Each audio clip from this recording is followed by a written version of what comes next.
Lawi Kipchumba MCA ya ward ya Lembuskwet na ni kiongozi wengi katika Baringo County Assembly. Kwanza kabisa ningependa kushukuru Mungu na kushukuru judges, the 5 judge bench wa High Court ambao jana walikaa chini na wakaonelea kwamba ile kesi ilikuwa imewasilishwa kule na civil society ni kesi ambaye ni ya ukweli. Vile mambo ya BBI ililetwa katika nchi, ililetwa kwa njia ya kutokea juu, kutokea the two principals ambaye ni president na rafiki yake handshake partner Bwana Raila, na judges wakaonelea ni vyema kwamba waoseme ukweli. So I think the only arm of the government ambaye inasema ukweli na ambaye bado inaishi ni the judiciary. Na tungependa sana kushukuru judge mstaafu ambaye ni Maraga, Chief Justice, kwa kuacha footsteps yake ambaye bado inaonekana mpaka saa hii. Hawa judges tunawashukuru na tunawaombea Mungu sana. Na we are telling the Supreme Court and the Court of Appeal ambaye president hakuwa ameapisha hawa, tunawaambia kwamba Kenyans are watching. Kenyans hawana Mungu mwingine. Kenyans wamesalitiwa na ma MCAs wao kuanzia grassroots, wamesalitiwa na ma MPs na wamesalitiwa na senators. So tunaomba kabisa kama judiciary msibadilishe msimamo yenu, okoeni nchi ya Kenya. Show the two principles ya kwamba what they are doing is really wrong. They are not even rapping the constitution. They are defiling the constitution. Let them respect the rule of the law. Na kama ni mambo ya kubadilisha sheria, ianzie kwa grassroots. We start from the bottom top approach. Ianze na civic education, iende public participation, iende assemblies, alafu iende parliament na pia kwa senate. Lakini what they are trying to do is yani wamebadilika na kukuwa dictators. I don't know actually what is in this constitution. Hatujui kwa hii BBI our principles wawili wako yuko juu ni nini wanataka. Lakini tunaomba ya kwamba Kenya ni kubwa kuliko wao. Jamini, let us respect the rule of the law. Vile hawa judges walisema, hiyo stay orders ikae hivyo hivyo. Ikiwezekana hata hawa judges wa High Court ama Supreme Court wakiletewa hiyo kitu, let them rule kufuatana na hiyo precedents they have been given by the 5 judge bench. Wafuate hiyo precedents ya kusema kwamba hii katiba si lazima kwa sasa, inaweza kaa na tuendelee mbele. Jamini, to the top leadership of this country, Kenyans wanaishi maisha ngumu sana. Sisi kama viongozi walio chini tunajua ile shida raia wanapitia. Jamini, hii katiba sio ya maana sana kuliko ile njaa watu wako nayo. Hii katiba sio ya maana sana kuliko ile umaskini watu wanapitia. Hii katiba sio ya maana sana kuliko mambo ya corona. Jamini, tuzingatie what is priority kwanza. Tuangalie ile vitu inastahili ikuje kwanza, alafu hii katiba ifuate baadaye. Yangu ni hayo. Kama MCAs wa Baringo, nafikiri mmejua ya kwamba sisi tulikuwa tumeijua, tukatusiwa mpaka na rafiki yetu Raymond kusema ya kwamba Baringo ni maskini, lakini tunamwambia pia sisi ni maskini lakini haki yetu tunajua. Na imeproviwa na judges ya kwamba we are poor but we know what we are doing. So respect us. Respect Baringo MCAs and respect the voice of Kenyans. Asante sana. Mimi naitwa Mheshimiwa Chen Fakabuni Kiptoa, MCA wa Kabarnet Ward, Activity Majority Leader, Activity Chief Whip party. Langu kwanza nataka nishukuru Mungu sana kwa judges wetu jana vile walifanya kazi mzuri, na tuliona Mungu aliwaonekania hawa kwa vile alifanya kazi mzuri. Sisi kama Baringo sugule tulifanya hiyo mambo ya BBI. Wakati tulitupa watu walikuwa naona sisi kama tumefanya kitu ya ujinga. Lakini nataka nishukuru sana Mungu sababu vile tulifanya sisi tuliona hii kitu sio mzuri. Na vile tuliangusha tunashukuru Mungu sababu jana ilionekana ukweli ya mambo. Na nataka niseme kwa waamuzi wale waliamua jana, tunawaombea msimama namna hiyo ndio wacha Kenya, sababu kama kusema kweli kama watu ya Kenya kweli, kama tumeona direction ilikuja kwa assemblies kwa sisi wale walipitisha, wengine hawakupenda hata kupitisha, wakaenda national government namna hiyo. Lakini tunataka tuwashukuru nyinyi wale wa churches vile mliamua, hiyo ukweli ilionekana. Na hiyo ni kuonyesha kweli Mungu na msimamo kamili. Tunaomba tu msimama namna hiyo ili Kenya yetu simame imara. Ili Mungu asimama katika hii Kenya ili tuende mbele. Hii tukielekea 2022 Kenya sio watu waone kitu. Kenya wanaona na Kenya wanachua wanachukua nani. Na Mungu akitubariki kama vile tunachua wacha watu iwe democracy, watu wachukue viongozi wao vile wanataka. Kama siku ile tuliweka rais wetu Uhuru Muigai Kenyatta, tulipenda yeye na tukaweka kwa kiti, na ikifika tamu yake kwenda mwingine anaingia, Kenya wanatazama, wanakakua na wanachora wanaweka wapi. So tunataka tuseme tusiwe watu wa lazima, lakini wacha haki itendeke. So ombi langu tu nataka niseme kwa niaba ya wamama katika Baringo ama kwa niaba ya wodi yangu, nataka niseme wale waliamua jana, judges msimame imara, wacha Kenya isimame na wacha Mungu waongoze kufanya haki kulingana na mapenzi ya Mungu. Na Mungu akitubariki basi, Mungu akituonekania siku hiyo tuone vile tuko namna gani. Sisi tuko as a nation na kasi wacha ionekane siku hiyo. Tuone nani tunapatia nani kiti na yule mtu ataendesha Kenya yetu kwa njia mzuri na tutaona masao mazuri. So mimi nashukuru sana, wacha tuendelee namna hii, tusherekee na tuseme asante kwa Mungu na Mungu saidi afanye kazi yake. Naitwa Mheshimiwa Ingwa John, MCA wa Simon Saraman. Ningependa kushukuru ile uamuzi ya jana ya kesi ya jana kwamba BBI itubwe. Mimi nasema hivyo kwa sababu sisi watu wa Baringo, especially MCAs wa Baringo, tulikuwa tumeonekana kama ni watu walifanya uamuzi ambao si ya kamili. Lakini jana tulifurahi kwamba kumbe tulikuwa tumeona mbali. Na mimi nataka tu niseme kwa ufupi namna hii kwamba the executive kweli, especially mwanasheria mkuu ameanguka kwa kazi yake, because the Attorney General is supposed to advise the president and the executive on the directions on legal matters, on constitutional matters. Mimi naona kama umeanguka, ndiposa jana imekuwa ni kero kwa serikali, kwa sababu mwanasheria mkuu alikuwa wapi? You could not advise the president, the executive to this far. Otherwise, mimi nilikuwa naona kwamba every time when we talk about democracy, we equate ourselves with America, with other democracies in the world. But the direction Kenya was taking was wrong, because mimi nilikuwa naona kama ni unachizi ya the executive were actually raping the constitution. They were not actually taking the right direction. It is purely dictatorship. Ilikuwa ni udikteta tu, hakuna kazi nyingine walikuwa nafanya.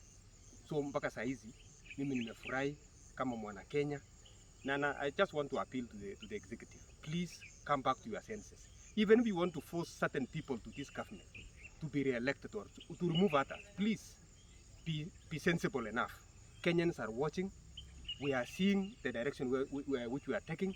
Na mimi nataka tu nisema asante kwa wale waliketi chini, the 5 bench charge, for making that ruling ya jana. It was historic, and I think going forward, I think people should be aware that tumetoka mbali kama wana Kenya, tumefika pale tumefika, na saa hizi tunaenda mbele, tusipelekwe nyuma tena.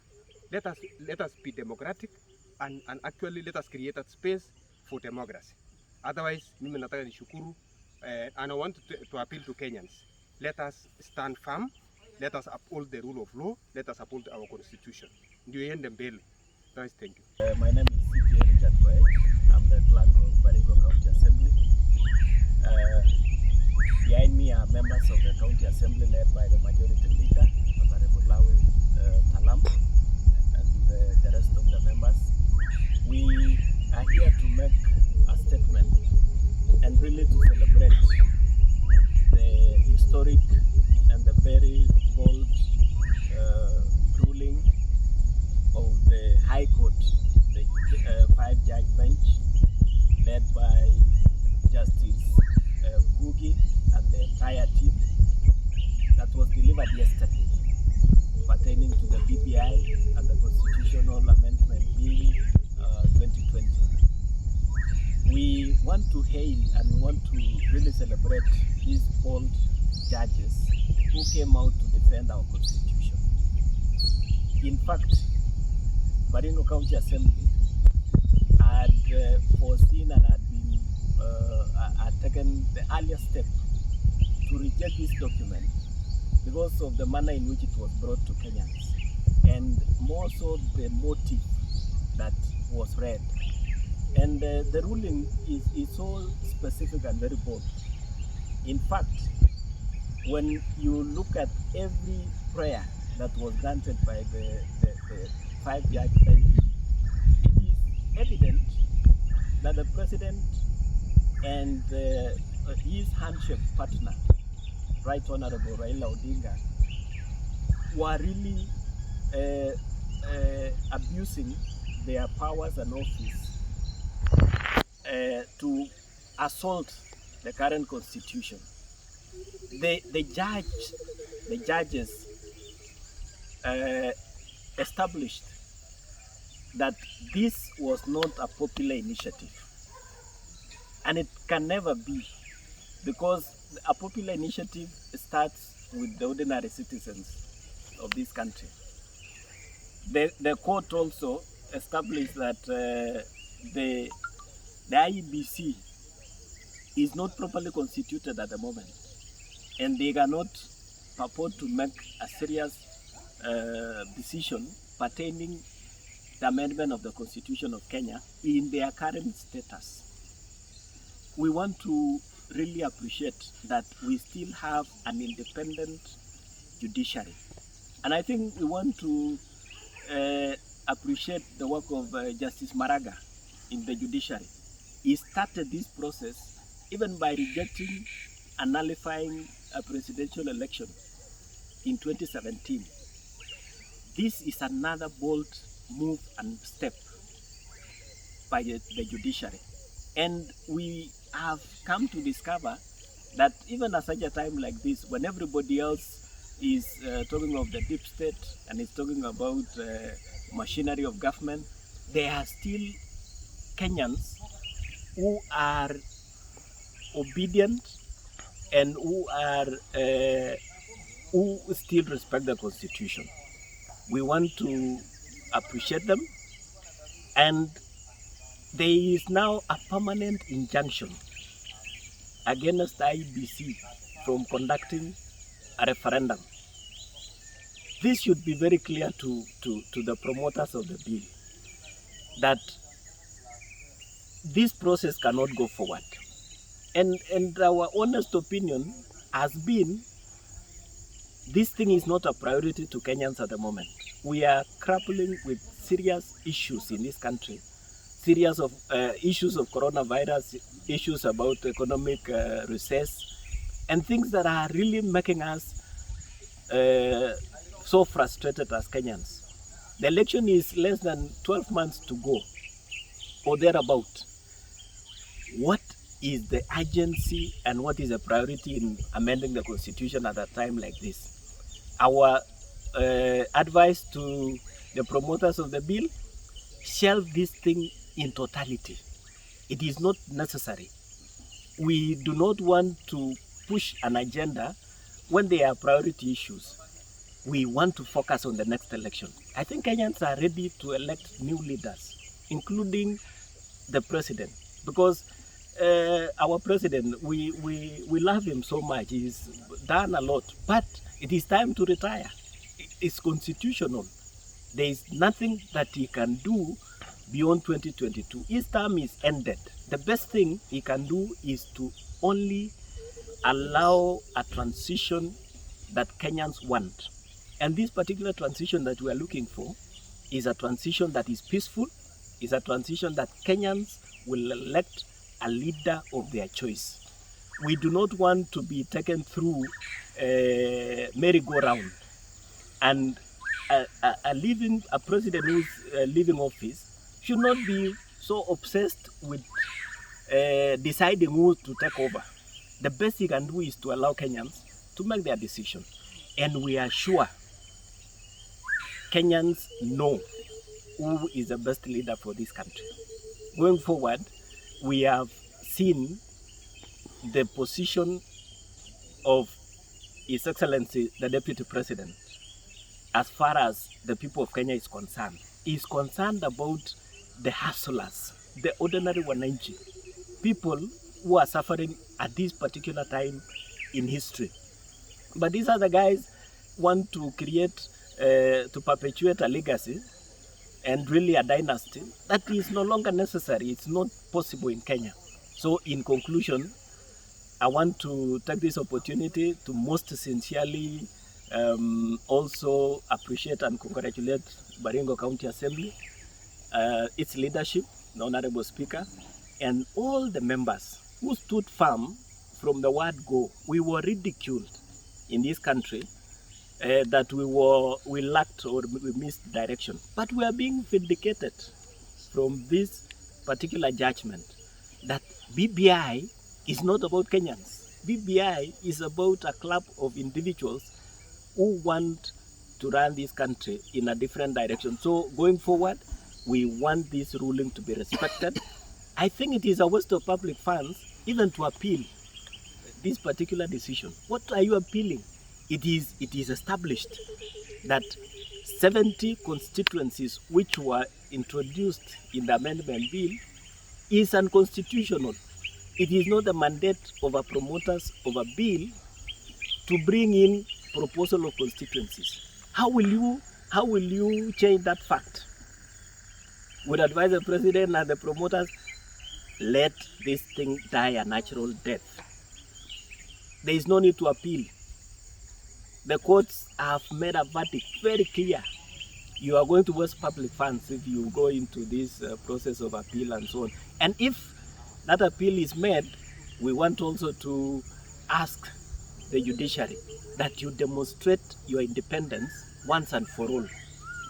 Your colleagues in the High Court have said and have made a bold statement. You should not dilute this statement by trying to be politically correct.